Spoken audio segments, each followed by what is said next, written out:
تعالی وبرکاتہ۔ حضرات،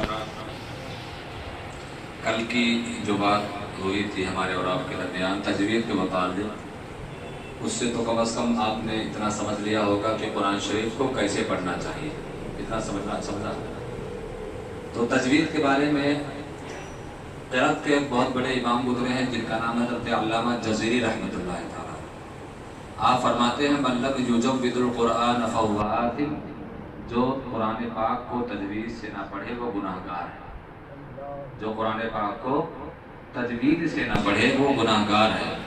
تو کیا پتہ چلا، قرآن پاک کو تجوید سے ہی پڑھنا چاہیے۔ اگر آپ اس طرح پڑھتے ہیں جیسا نہیں پڑھنا چاہیے تو سمجھ لیجئے آپ گناہ کا کام کر رہے ہیں۔ ہم تو یہ سمجھ کر قرآن پڑھتے ہیں کہ اللہ ہمیں نیکیاں عطا فرمائے گا، لیکن چونکہ تجوید کا علم فرض ہے آپ کے اوپر، قرآن کا علم سیکھنا ہم پر فرض ہے، تو ہمیں ضروری ہے کہ اگر ہمیں نہیں آتا ہے تو ہم سیکھیں، یہ سیکھنا آپ پر فرض ہے۔ آقا کریم صلی اللہ تعالیٰ علیہ وسلم نے ارشاد فرمایا زینوا القرآن باصواتکم، قرآن کو اپنی آوازوں سے مزین کرو، یعنی اچھے انداز سے خوش الہانی کے ساتھ قرآن شریف پڑھو۔ تو تجوید بہت ضروری ہے۔ اب میں آپ تمام حضرات سے ایک سوال کرتا ہوں، آپ لوگ اس کا جواب دینا۔ میں ایک آیت پڑھتا ہوں، کچھ آیتیں پڑھتا ہوں، آپ کو بتانا ہے کہ یہ کون سے بارے میں ہے۔ میں پڑھتا ہوں اذا جاء نصر اللہ والفتح، بتائیے کون سے بارے میں؟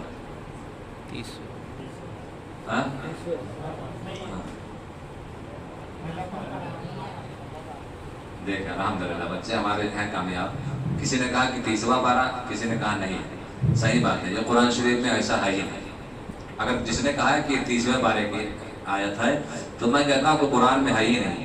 قرآن میں تو ہے اذا جاء نصر اللہ والفتح، اب میں نے کہا اذا جاء نصر اللہ والفتح، تو دیکھیں کتنا فرق پڑتا ہے۔ تو تجوید سیکھنا ضروری ہے۔ کوشش کریں، اللہ تعالیٰ اپنے بندوں کی مدد کرتا ہے۔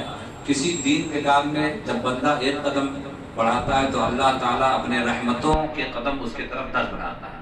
ہم کوشش کریں گے انشاءاللہ اللہ تعالیٰ ہمیں ضرور اس میں کامیابی عطا فرمائے گا۔ تو سورہ فاتحہ شریف کی تلاوت ہو رہی تھی، آج آئیے سورہ فاتحہ کی چند آیتیں پھر سے مشق کرتے ہیں ساتھ مل کر، اور بلند آواز سے پڑھیں، شرمائے نہیں۔ قرآن کا علم سیکھ رہے ہیں، اور جو قرآن کا علم سیکھتا ہے وہ طالب علم ہوتا ہے، اور طالب علم کے بارے میں آقا نے فرمایا ہے کہ ان کے قدموں کے نیچے فرشتے اپنے نورانی پر بچھاتے ہیں۔ سبحان اللہ۔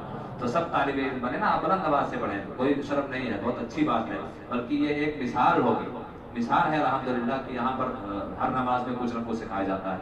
پڑھیں اعوذ باللہ من الشیطان الرجیم،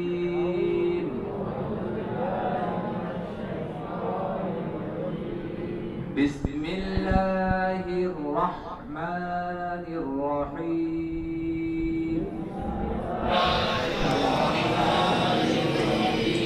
الحمد للہ رب العالمین۔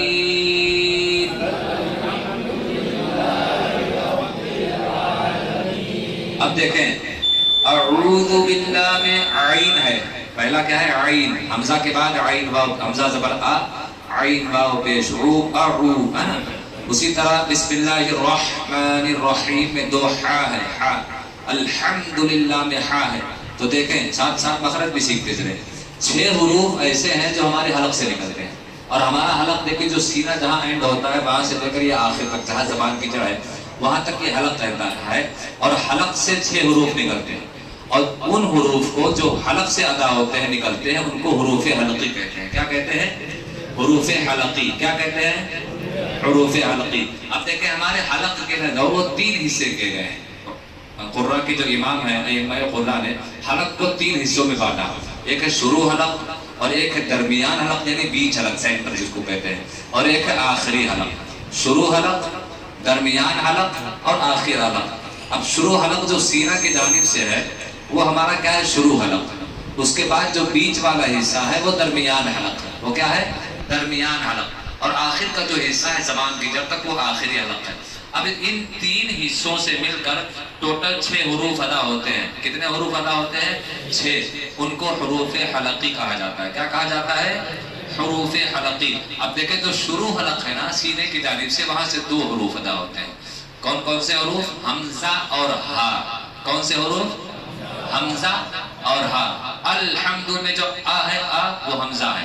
ذرا دھیان رکھیں الف کی ڈنڈی جو رہتی ہے اس پر زبر ہے، زیر ہے، پیش ہے، دو زبر دو زیر دو پیش، یا ساکن ہے تو وہ الف کی طرح لکھا تو ہوتا ہے لیکن وہ الف نہیں ہوتا، اصل میں کیا ہوتا ہے؟ حمزہ ہوتا ہے. حمزہ ہوتا ہے. الف کیا ہوتا ہے؟ الف سمپل ہوگا، الف کھڑی ڈنڈی کی طرح ہوگی، اس پر کوئی حرکت زبر زیر پیش جزم ساکن کچھ نہیں آئے گا. اگر کچھ بھی آ گیا تو وہ حمزہ.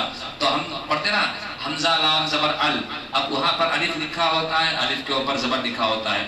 پہلے پڑھتے تھے الف لام زبر ال، وہ اصل میں حمزہ ہے. تو وہ حمزہ کہاں سے ادا ہوتا ہے؟ شروع حلق سے. کہاں سے؟ تو شروع حلق سے دو حروف ادا ہوتے ہیں، حمزہ ہا. حمزہ ہا. ہا ایک گول والی ہا جو ہوتی ہے وہ ہا، اور جو جیم کے بعد ہا آتی ہے اس کا مخرج بیچ حلق سے. تو شروع حلق سے کتنے حروف؟ دو حروف. کون کون سے؟ حمزہ ہا. اب درمیان حلق سینٹر بیچ والا جو حلق ہے وہاں سے دو حروف عین ہا. بولیں عین ہا. آپ جب عین بولیں گے تو بالکل آپ یہاں پر انگلی رکھیں تو وہاں پر حرکت ہوگی، پتا چلے گا کہ ہمارا حرف یہاں سے ادا ہو رہا کہ نہیں. اگر وہاں آپ انگلی رکھ کے ہا بولیں گے تو وہاں حرکت ہوگی، عین بولیں گے تو حرکت ہوگی. تو درمیان حلق سے کون کون سے حروف ہیں؟ دو حروف عین ہا.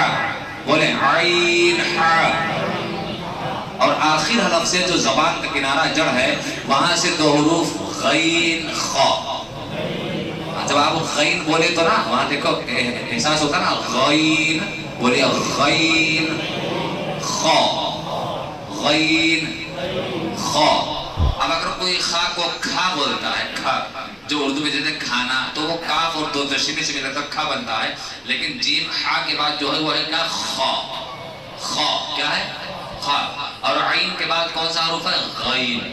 اب غین کو کوئی مغدوبی کو اگر مغدوبی کہے گا تو وہ کاف سے ہو جائے گا، جو اردو میں آتا ہے کاف گالی گوشت.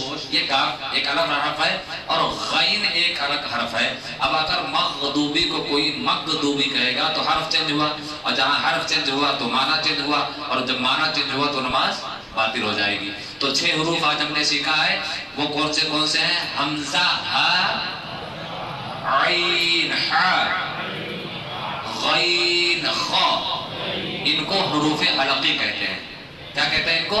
حروف حلقی، کیونکہ حلق سے ادا ہوتے ہیں. اب جب پڑھیے بسم اللہ الرحمن الرحیم، الحمد للہ رب العالمین،